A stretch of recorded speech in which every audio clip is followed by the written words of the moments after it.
Now, I'll usually when I watch a video on stream, I like to give it a like. I like to support the original content creator. In the case of Fox Business, though, I don't think I'm going to do that. I don't even know how Fox Business has 3 million subscribers. I didn't know that many old people had internet. Um, but yeah, I heard the premise of this and I thought it sounded funny. So let's give it a watch. Capitalism versus socialism. What is at stake? This is a battle that's going to go on for decades to come. But Kevin, I want to come to you first because the concern here is that fringe progressives like AOC, squad-like members like this character Zohran Mamdani, are spreading. Get his name right, please, lady. You're a paid lady. You can get his name right. You don't have to be racist like that. Come on. Spreading their tentacles. If all of a sudden he takes New York, and even if he can't implement his policies, but he's just, a flailing socialist and he's leading this city, that really sends a pretty strong message. It does, and I'm a policy guy, and I have to disclose something. I'm Oh, here he's in a New York for 2 policy days. guy. I reached out to his people last night and again this morning. I asked for a face-to-face meeting while I was here. Obviously, he's not here. He's in Uganda right now. But I also got a message back saying no interest in meeting, which is, for me, at least his people said that. I don't know if it's got to his ear yet. I'm quite shocked. He should take as many meetings with people like me as he possibly can. Zoran should meet with as many foreign billionaires as he possibly can. I'm shocked you won't. Okay. I want to find out how much of his policies are rhetoric and how much are reality in case he becomes mayor. This is a very important city for me and all investors. I would think that he would want to listen at this point because I feel I have some very good advice for him. I feel I'm very smart and I could lead the city better than him. I don't know why he's not just listening to me. Oh my god.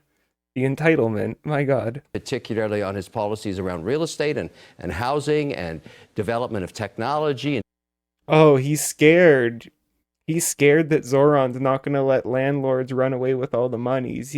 Zoran doesn't understand that if you want people to not be homeless, you have to make sure landlords are making as much money as possible. Otherwise, there's not going to be any houses. That's the free market.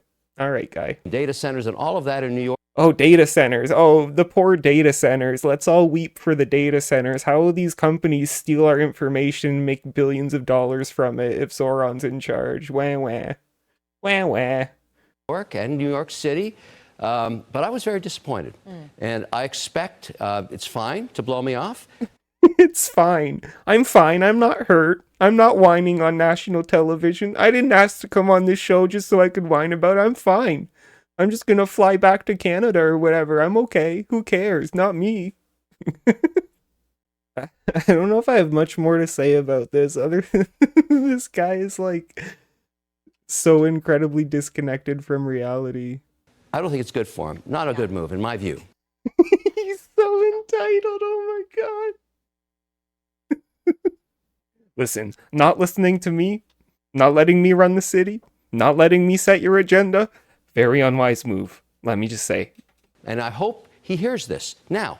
I believe it was last week. He was supposed to sit down with some of the business leaders. They didn't all show up themselves, but the ones who did probed him about what he was all about. He didn't back away from it.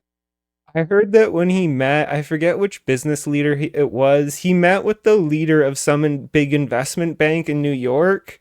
And instead of asking about like, well, how are your policies gonna affect like local investment, or, like the things you'd expect an investment banker to ask about, the dude just started asking about Israel. Great. Like, holy shit.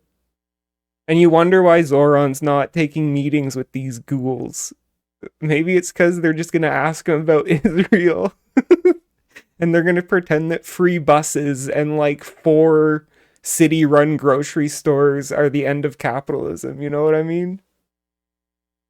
So, you know what this has the vibes of? This has the vibes of FDR during the Great Depression, like early on into FDR's presidency, when he was like ready to concoct the New Deal.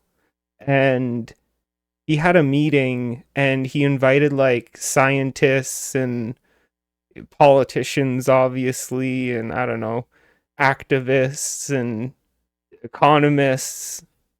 He invited everyone, faith leaders, everyone was welcome to come, except for bankers. Investment bankers were the one kind of person who was not allowed in the room when FDR was making the New Deal. And what resulted from that was the greatest period of prosperity in American history over the next few decades. And that is the vibes I get from Zohran not wanting to meet with foreign billionaires, you know? And it's hilarious. You know what's even funnier about it to me? First of all, this guy who's not American is like a big Trump guy, you know, a bit America first kind of guy. And now you have a politician. You have a politician who's willing to say, no, I'm not going to meet with you, foreign billionaire. Fuck you. You know?